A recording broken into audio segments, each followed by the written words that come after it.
खूबसूरती के चर्चे सिर्फ मेरे घर तक ही नहीं थे, बल्कि घर से बाहर कॉलेज में भी थे। अपने नाम की तरह मैं बहुत ही खूबसूरत थी। मेरा रंग बिल्कुल दूध सा सफ़ेद, गुलाबी गाल थे। जब मैं हंसी तो मेरे गालों पर डिंपल पड़ जाते थे। मेरी खूबसूरती कमाल की थी, लेकिन कभी कभी जैसा हम सोचते हैं वैसा नहीं होता। मेरी शादी मेरे माँ बाप ने एक बहुत ही अमीर घराने में कर दी। हम गरीब थे, लेकिन मैं बहुत खूबसूरत थी। इस वजह से उन लोगों ने हमसे रिश्ता तय कर दिया। मेरा पति बहुत पढ़ा लिखा था। मैं अपनी शादी से बहुत खुश थी। छोटे से घर से उठकर एक कोठी में आ गई थी। यहाँ कई कई तरह की सुविधाएं मौजूद थी। खाना बनाने के लिए एक खूबसूरत किचन था, सफाई के लिए नौकर थे, मेरे पहनने के लिए तरह तरह के कपड़े थे। लेकिन इन सब बातों में मैं एक बात भूल रही थी। शादी की पहली रात मेरे पति ने मुझसे शादी वाला काम करने से इनकार कर दिया और कहा कि मैं थका हुआ हूँ, मैं सोने जा रहा हूँ, तुम भी सो जाओ। मैं यह सोचने लगी, इतनी खूबसूरत लड़की जो शादी वाली रात और भी खूबसूरत लग रही थी, उसे कोई मर्द कैसे इस तरह मना कर सकता है। मैंने सोचा यह सच में थक गए होंगे, इसलिए सो गए।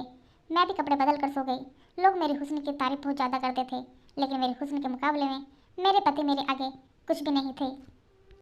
लेकिन फिर भी मेरे साथ उसका व्यवहार अजीब सा था। मेरा भी दिल चाहता था कि और लड़कों की तरह मेरा पति नाज नखरा उठाए, मोहब्बत से अपनी बाहों में भर ले। लेकिन शायद यह सिर्फ मेरे दिल की ही तमन्ना थी, जो दिल में कहीं दबकर रह गई। वह प्रिया जो शादी से पहले एक हसीन जिंदगी जी रही थी, आज मेरी जिंदगी बर्बाद हो गई थी। मैं एक हिरन की तरह हर रात तैयार होकर अपने पति के आसपास रहती, लेकिन मेरा पति कभी मेरा शिकार नहीं करता था। मुझे शक होने लगा था कि मेरे पति में कोई कमी तो नहीं। मैं उनसे पूछ भी नहीं सकती थी। शादी के बाद मेरी ज़िंदगी बिल्कुल ख़राब हो गई थी।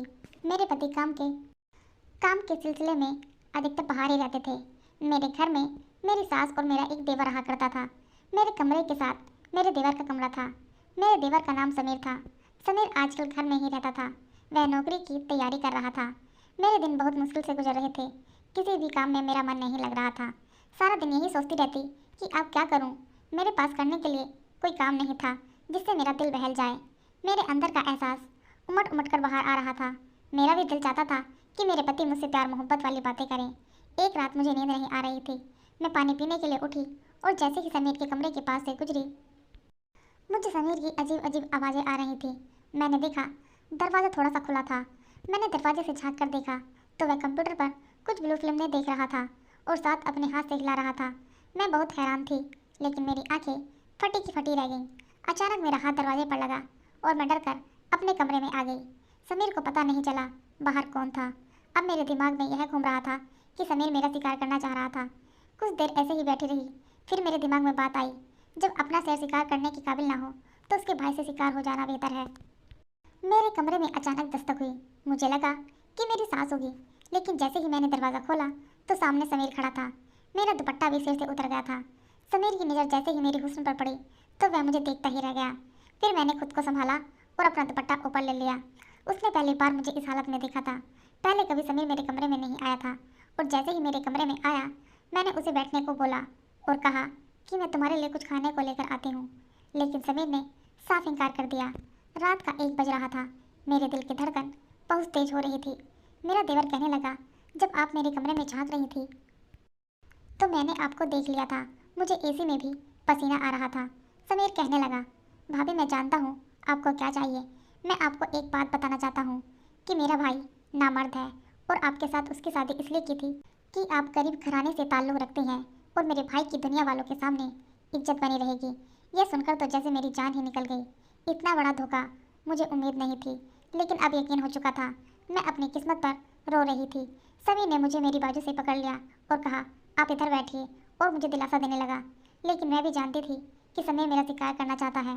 समीर दिखने में बहुत ही ज़्यादा खूबसूरत था।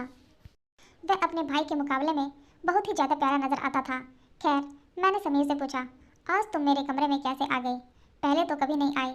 कहने लगा, भाभी बस मैं आपको क्या बताऊं, आज मुझे आपकी बहुत याद आ रही थी।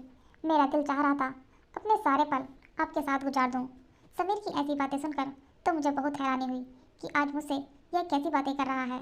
फिर वह मुझसे कहने लगा, अगर मेरा आपके कमरे में आना अच्छा नहीं लग रहा तो मैं यहाँ से चला जाता हूँ। मेरे दिल में अजीब सा एहसास जाग रहे थे, क्योंकि अब मैं भी शिकार होना चाहती थी। मैंने कहा, नहीं समीर, ऐसी कोई बात नहीं, तुम जब चाहो मेरे कमरे में आ सकते हो। फिर मैंने कहा, मेरे पास आकर बैठ जाओ। जैसे ही मैंने उसे अपने पास बैठने को कहा, उसकी आंखों में एक अजीब सी चमक दिखाई देने लगी। भाभी बस सारा दिन बहुत बोर हो जाता हूँ। मैंने दिल में कहा कि मैं तो तुमसे भी ज़्यादा बोर हो रही हूँ। एक तुम ही तो हो जो मेरी अंदर की आग को बुझा सकते हो। कहने लगा, अम्मा तो सो रही हैं, सोचा आपके साथ आकर गपशप कर लेता हूँ। और पूछने लगा, भाभी भैया कब तक आएंगे? मैंने कहा, वह 1-2 हफ्ते में आ जाएंगे। मैंने समीर से पूछा, तो तुम ऐसे क्यों पूछ रही हो? ताकि हमारे बीच कोई ना आ सके। मैंने अपने देवर से पूछा, मतलब क्या है तुम्हारा इस बात का? उसने मेरे दोनों हाथों को थाम लिया। मैं समझ चुकी थी कि मेरे साथ किस बारे में बात कर रहा है। फिर समीर मुझसे कहने लगा, भाभी प्लीज़ मेरी मदद करें कि शायद उसे किसी चीज़ की ज़रूरत हो। मैंने पूछा, समीर तुम्हें क्या हुआ है, तुम्हें क्या चाहिए? कहने लगा, भाभी प्लीज़ मुझे सुकून दे दो। मुझे उसकी सारी बातें समझ आ रही थी कि वह मुझसे क्या मांग रहा था। मैंने उसके अंदर कुछ तब्दीली नोट कर ली थी। मैं उसकी हरकतें देख रही थी। मैंने उससे वादा किया कि यह बात सिर्फ तुम्हारे और मेरे दिल में रहेंगी। तुम्हारे भाई को इस बारे में पता नहीं चलेगा, वरना वह मुझे तलाक दे देंगे। उसने मेरे साथ वादा कर लिया। अब वह मेरे और भी करीब आ गया और बोला, भाभी मुझे यह गंदी फिल्में देखने की लत लग गई है। ना चाहकर भी अपनी इस आदत को छुड़ा नहीं पा रहा हूँ। प्लीज़ आप मेरी इस आदत को छुड़ाने में मदद करें। प्रिया तो कुछ और ही समझ चुकी थी, लेकिन उसका सारा भ्रम अब दूर हो चुका था। प्रिया अब उदास हो गई थी कि उसे जिस्म सुख कभी नहीं मिलेगा, लेकिन उसने अपने देवर की उस गंदी आदत को छुड़ाने में मदद की और कुछ ही दिनों में उसने वह आदत छोड़ दी थी। एक दिन पता चला कि घर लौटते वक्त उसके पति की मौत हो गई। यह सुनकर तो प्रिया की जैसे दुनिया ही खत्म हो गई। समीर ने अपनी भाभी को संभाला और माँ के कहने पर उसने अपनी भाभी से शादी कर ली। समीर ने प्रिया को हर तरह का सुख दिया और दोनों एक दूसरे के साथ बहुत खुश थे।